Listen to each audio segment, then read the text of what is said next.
प्रभु यीशु मसीह के सामर्थी और तेजस्वी नाम में आज एक बार फिर दिनांक 31 अक्टूबर दिन रविवार को हम आप सबका स्वागत करते हैं। आज के दिन का जो वचन लिया गया है वह है पहला कुरिन्थियों की पुस्तक उसका चौथा अध्याय उसका 20वां पद। वचन इस प्रकार से कहता है, क्योंकि परमेश्वर का राज्य बातों में नहीं परंतु सामर्थ्य में है।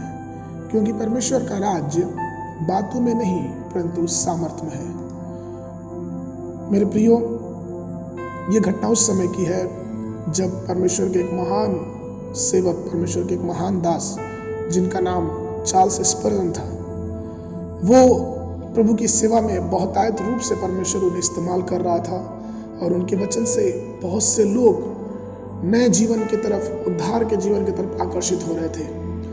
उन्हीं दौरान एक व्यक्ति ने चार्ल्स स्पर्जन से उनके प्रभावी, उनके सामर्थ्य भरे वचन का राज पूछा और उस व्यक्ति ने चार्ल्स स्पर्जन से कहा कि क्या कारण है, बहुत से मसीही हैं, बहुत से प्रभु के लोग हैं, प्रभु के दास हैं जो प्रचार करते हैं, बहुत से पासवान हैं, लेकिन आपके प्रचार में, आपके वचनों में एक अलग प्रकार की सामर्थ्य, एक अलग प्रकार का कार्य प्रभु का दिखाई देता है। ये कैसे, इसके पीछे क्या कारण है?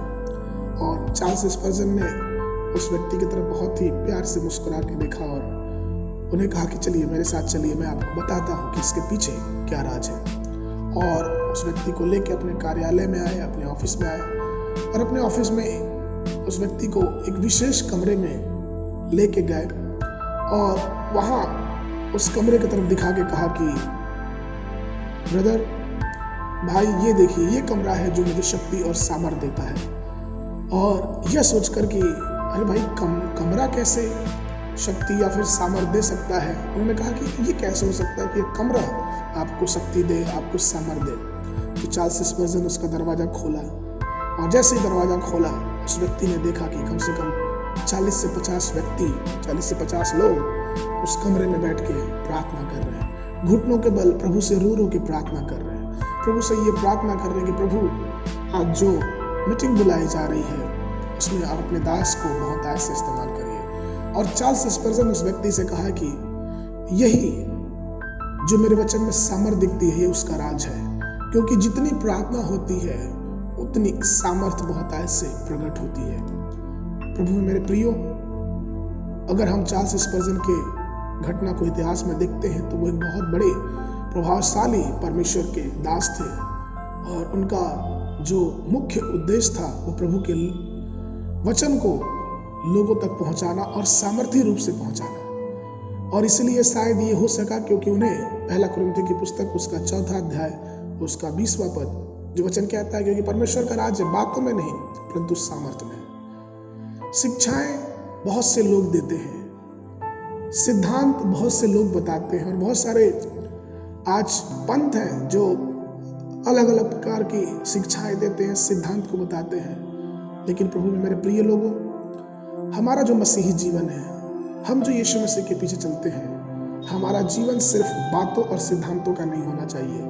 हमारा जीवन सामर्थ्य के काम का जीवन होना चाहिए। अगर हमारे जीवन से सामर्थ्य के कार्य नहीं होते हैं तो हमें इस बात को देखना है कि कहीं ना कहीं वो सामर्थ्य के जो कार्य होने चाहिए वो क्यों नहीं हो रहे। और ये जरूरी है, क्योंकि जब तक वो सामर्थ्य के कार्य पूरे नहीं होंगे वो इस बात को दर्शाएंगे नहीं कि हमारा परमेश्वर जीवित है और हमारा मुक्तिदाता परमेश्वर है। इस बात को प्रकट नहीं करेंगे जिस प्रकार से प्रेरितों के काम उसका पहला अध्याय उसके 8वें पद में प्रभु यीशु मसीह ने कहा, परंतु जब पवित्र आत्मा तुम पर आएगा तब तुम सामर्थ पाओगे और यरूशलेम और सारे यहूदिया और सामरिया में और पृथ्वी के छोर तक मेरे गवाह बने रहोगे। यह है परमेश्वर की सामर्थ्य, क्योंकि परमेश्वर की सामर्थ्य पवित्र आत्मा के रूप में हम पे उतरती है और हमारे पास होनी भी चाहिए।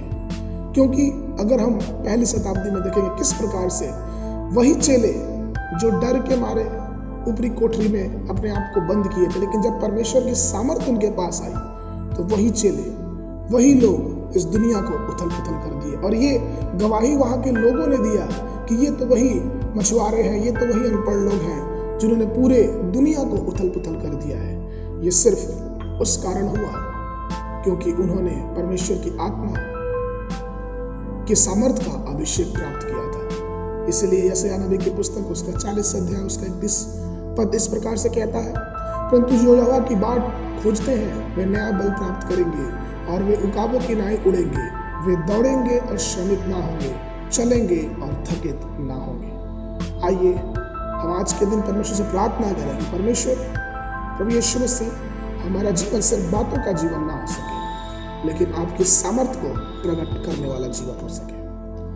आज का जो मनन करने के लिए वचन लिया गया वह है लूका का सुसमाचार उसका 24 अध्याय उसका 39 पद। और देखो, जिसकी प्रतिज्ञा मेरे पिता ने की है मैं उसी को तुम पर उतारूंगा, और जब तक स्वर्ग से सामर्थ ना पाओ तब तक तुम इसी नगर में ठहरे रहो। परमेश्वर आप सबको आशीष दे।